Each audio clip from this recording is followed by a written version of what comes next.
श्री स्वामी समर्थ. लोभाऐवजी धर्माने वागा ही स्वामींची शिकवण सांगणारी आज आपण कथा जाणून घेऊया. सेतुबंध रामेश्वराला पाप विनाशक तीर्थकुंड आहेत. तेथील एक पुजारी अतिशय धनलोभी होता. द्रव्याविना स्नान न घडे असे तो तीर्थावर स्नानाला येणाऱ्या प्रत्येकाला सांगत असे. एकदा अक्कलकोट निवासी श्री स्वामी समर्थ तेथे आले असता त्या पुजाऱ्याने त्यांनाही हेच सांगितलं. श्री स्वामी म्हणाले, आम्ही निर्धन संन्यासी दिगंबर, कोठूनही द्यावा तुम्हासी कर, व्यर्थ किरकिर करू नका. त्यावर पुजारी म्हणाला, धनाविना कोरडे ब्रह्मज्ञान, विद्वता सर्व निरर्थक. त्यांच्या म्हणण्याचा अर्थ होता, ज्याच्याजवळ धन त्यालाच पुण्यस्नान घडेल. हे ऐकून श्री स्वामी समर्थ तात्काळ निघून गेले. स्वामी गेल्यावर अचानक त्या तीर्थकुंडात पुष्कळ किडे पडले आणि पाण्याला दुर्गंध येऊ लागली. या दुर्गंधीमुळे कोणीही भाविक तेथे स्नान करू शकत नसे. त्यामुळे त्या पुजाऱ्याचे तीर्थकुंडातील पुण्यस्नानापासून मिळणारे उत्पन्न पूर्ण बुडले. पुजाऱ्याने अनेक उपाय योजले, पण सर्व व्यर्थ ठरले.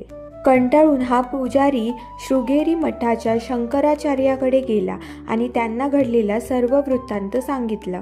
आचार्यांनी योगसमाधी लावली आणि त्यांना खरा प्रकार समजला.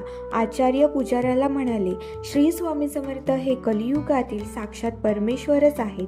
त्यांनी पुजाऱ्याला पुढील कठोर शब्दात समज दिली.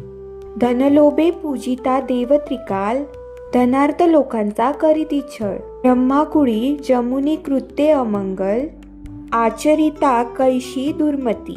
आजपासून धनलोभ सोडून लोकांचा छळ करणं बंद कर आणि उपदेश केला. सर्व भक्तांचे आदरातीर्थ करावे, मृदुवचने संतोष व्हावे. सद्धर्माचे धन अन यश मिळेल.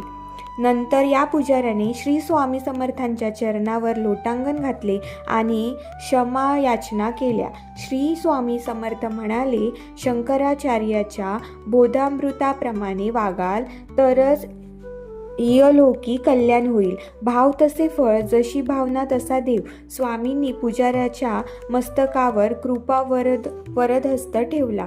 त्यानंतर आपोआप ते तीर्थकुंड स्वच्छ आणि निर्मळ झाले. पुजाऱ्याने वर्तन पालटले. सचोटीने वागणे चालू केल्याने त्याचा पुनश्च धनलाभ होऊ लागला. श्री स्वामी समर्थांनी या पापविनाशी तीर्थकुंडाच्या पुजाऱ्याला केलेल्या बोधामृताच्या माध्यमातून सर्व क्षेत्रातील पुजारी आणि सेवेकरी मंडळींना लोभाऐवजी धर्माने वागावे हा बहुमूल्याचा हितोपदेश केला आहे. श्री स्वामी समर्थ. जय जय स्वामी समर्थ.